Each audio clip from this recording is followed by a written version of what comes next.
I'm just going to give you a little tour of this claim and the problems that we have with NRMA/IAG, and show you first of all just the general area of the kitchen and bathroom so you can get a feel for how it works.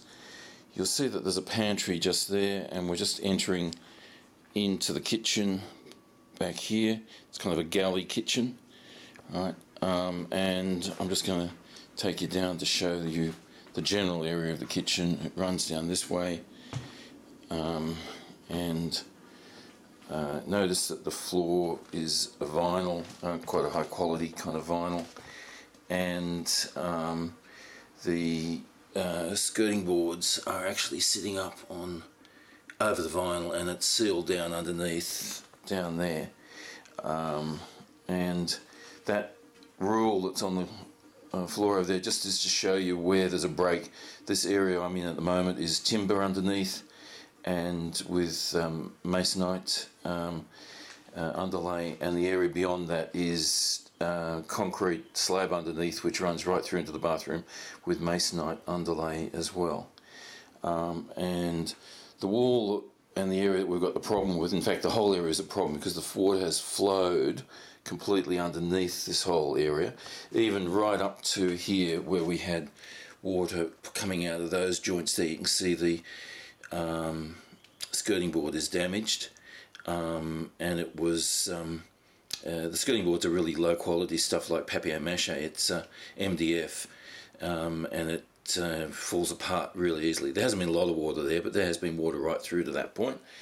But the water source was right up this end up here, right, through in that area there. Now that's the pantry. You can see it's a bit difficult to get into. In fact, that's one of the problems, that because it's a pantry and it's full of stuff, we didn't actually notice probably what was the first water leak, which was right at the back in under there. We're going to have to pull all of this out and show you, which is a dangerous exercise because of the moulds that are in there now, but the water leaks were there. There's also another water leak which was just in there, which was the first one we found, but actually was the second actual water leak.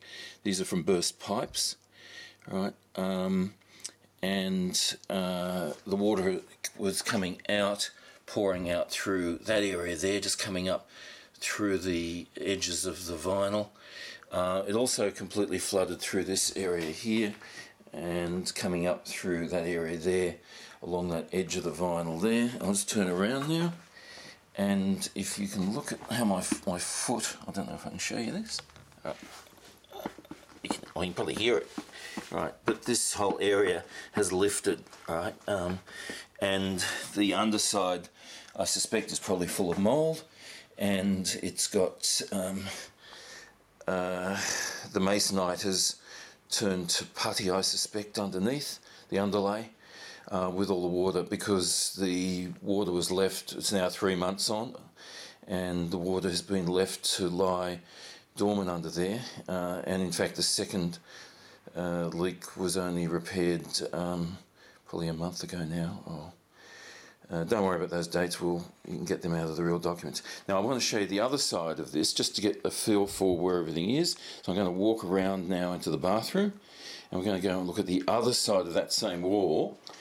Alright, go up the hallway, past the bookshelves, right into the bathroom, and you can see this bathroom through here, which was refurbished just basically with tiles and a bath in middle 2003, and my wife's a ceramicist, so we've got a big kiln, and you might have seen some of her pots in those, some of the pots in the shots before, and you'll see some other videos that we've got showing where this problem has occurred along here. But on the other side of this wall, particularly just about there, is where the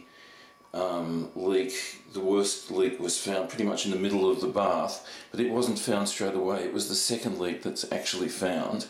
The first leak is actually up in that area. In fact, the area that's got probably the least damage is actually up in that area there. You'll note the walls in this thing, a beautiful shade of kind of a yellowy ochre.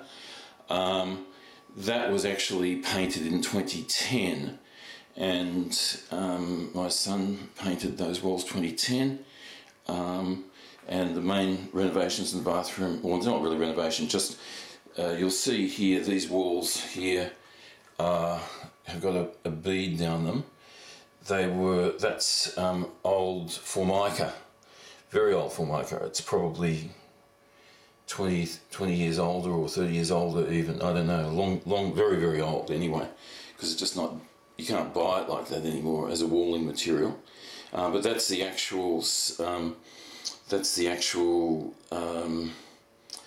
waterproof material that the bathroom uses, and then these tiles are actually placed on top of it, and then the seal down the bottom. That's broken, that seal, and that's broken because the bath is moving, because the timber that supports it underneath is moving, because it's rotted away, particularly in the area of the water joint. We're going to show you that because some of the NRMA's experts or IAG's experts really haven't done a very good job at explaining these, at doing a report, because they've basically not had a look at what we were about to see.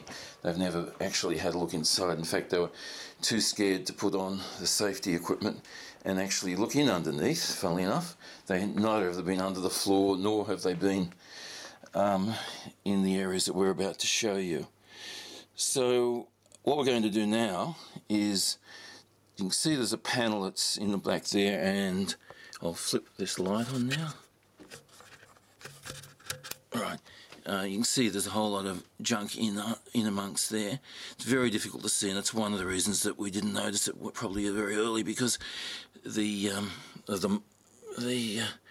all of the stuff in a pantry, to get down this low, you've actually got to be way below my normal eye height. In fact, I'd have to be a small dog to get to this height, to notice if there's mould and stuff coming through. So we think there was early water pipe breakage just in that area, or water pipe burst in that area, but a very slow pinhole leak.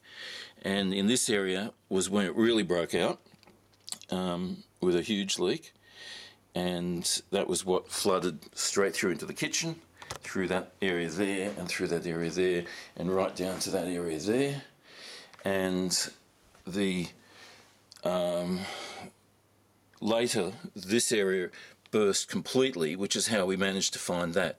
But unfortunately, the leak detector expert that NRMA sent out to identify the leaks never did a pressure test, and because he never did a pressure test when he identified the leak in that area, the leak in that area was never fixed, and it was the actual one that was the real problem, the much longer term problem, and almost certainly caused this one to pinhole as well. If you read the literature on corrosion, you'll see that once one area pinholes, other areas nearby typically pinhole, particularly once they're wet in the timber. Anyway, next step is we're going to get all of this. Now, every time somebody comes here to have a look at this, we have to go through this exercise all over.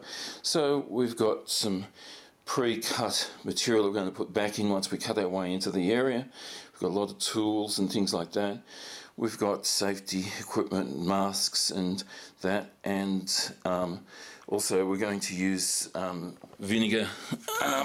Here, show you the vinegar. If you're doing this at home, don't. You shouldn't be doing this thing at home, but in fact we've got no choice. We'll use the vinegar to spray the area to try and reduce the mould down as we actually go in. So we're going to wet the whole area down before we go in, and wet the whole area down as we go in. And the easiest way I've found is just use a fireman's backpack. So you mix it up in about 20% water, 80% vinegar in a fireman's backpack, and spray it around as you go in. And that's probably the simplest way of keeping the problem to a minimum as you work. It's a bit messy, but it's the good way.